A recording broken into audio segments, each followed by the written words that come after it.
India being such a diverse country and it's a huge geography, the climate-led disasters are huge as well. Starting a school in those geographies is difficult, sending teachers is difficult, and not just for civil society but also for the government. If a child is coexisting with conflict and adversity, what is the offering that we have as a society? That's when I started studying further, and I realized that globally it is called as education in emergency, a term that is not used in India, but it kind of aligned to what is the whole purpose, serving children in crisis.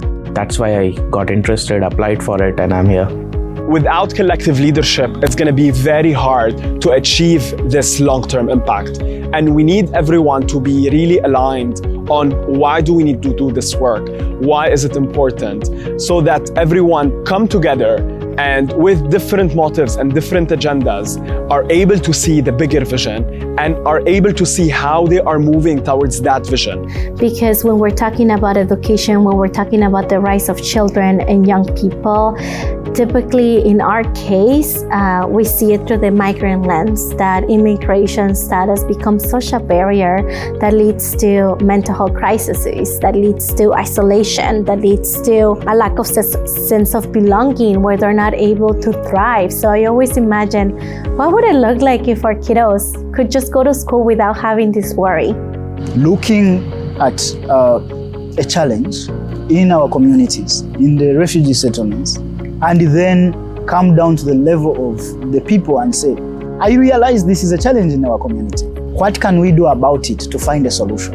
And then you empower the people who are facing the hardship of this challenge and work with them to design a solution. So once you see a challenge and then you take lead on helping everyone understand the challenge, and then together you lead on designing a solution, is probably the simplest way I would imagine collective leadership. There's quite a few organizations that do similar work to ours in all of Europe. And for us, that interacting with them and understanding how their work impacts the refugee community, we really work very closely to our refugee community. So we need to hear from them what works and what doesn't work. And when we feel we have it, we try to design a program out of it, and we attempt to involve as many of the local community that is directly around us to support the work that we do.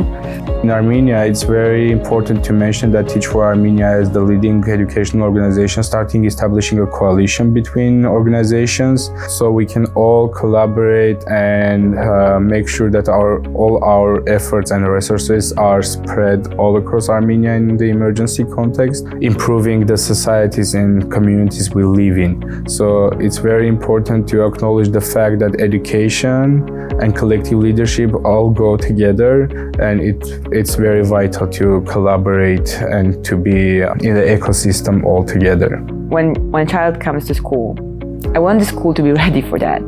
I want the school to care about the child and to provide the system of support that will be inside the school already. No panic when the child comes, so that this child and every child in Poland, in my case, every migrant child in Poland, from the moment they enter the school, they get full possibilities. So we are sure that when they grow up, and they finish school, they feel a part of the community and they want to contribute to it. They want to share their culture. They will be safe enough to share who they are, what their religion, tradition, everything that will only bring to our schools more diversity and will create a community that can celebrate that diversity.